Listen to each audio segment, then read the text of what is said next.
warahmatullahi wabarakatuh. Kembali lagi bersama kami dari kelompok 5 yang beranggotakan saya, Eka Adelia Pramesti, nomor presensi 9 dengan NIM 35121309, dan rekan saya. Perkenalkan, nama saya Nagita Dina Maresya Putri, nomor presensi 19 dengan NIM 35121319. Pada video kali ini, kami berdua akan membahas tentang kasus atau masalah yang sedang ramai dibincangkan di dunia maya, yaitu mengenai tuntutan pihak perusahaan gudang garam kepada perusahaan gudang baru. Seperti apa kronologisnya dan bagaimana cara sudut pandang dari etika bisnis dalam menanggapi masalah tersebut.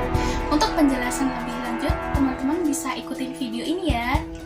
Jadi, kronologi permasalahan dari sengketa merek tersebut diawali pada tahun 1967, di mana seorang ayah dari Ali Kosin mendirikan sebuah usaha rokok rumahan.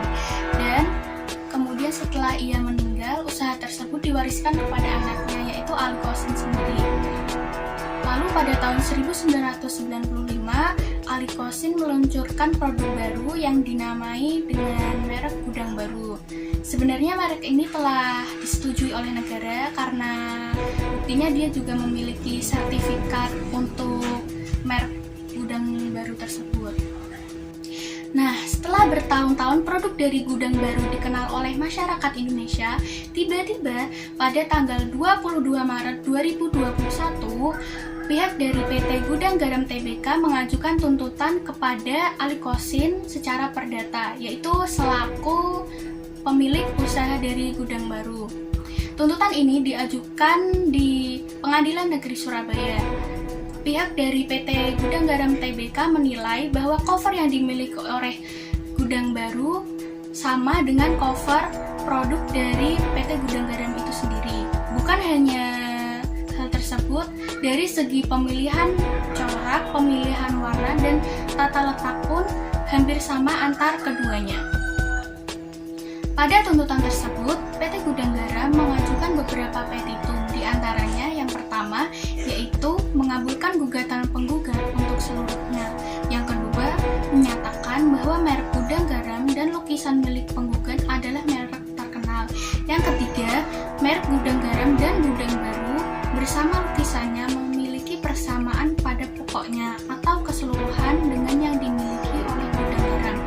Yang keempat, memerintahkan tergugat untuk tunduk dan melaksanakan putusan ini dan mencoret pendaftaran merek Gudang Baru.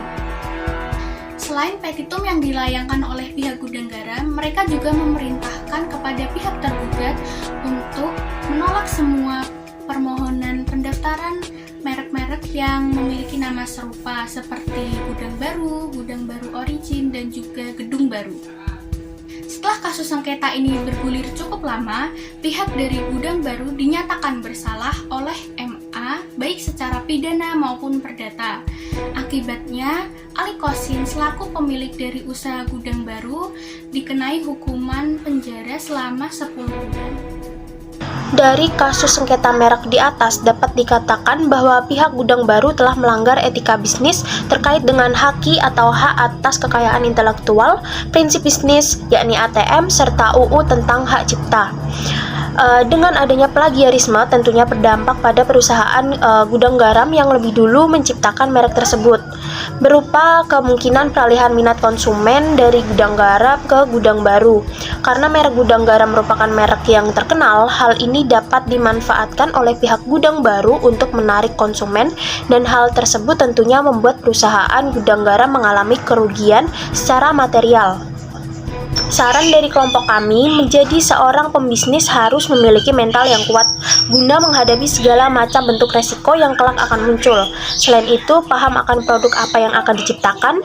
Namun, pembuatan produk, entah dalam hal penamaan produk, desain kemasan produk, harus sesuai dengan etika bisnis yang benar agar kejadian seperti di atas tidak terjadi terus-menerus setiap tahunnya. Menganalisis pasar akan kebutuhan serta produk seperti apa yang sudah ada dalam pasar juga harus diketahui guna kesamaan yang merujuk penciplakan sebuah karya cipta tidak terjadi.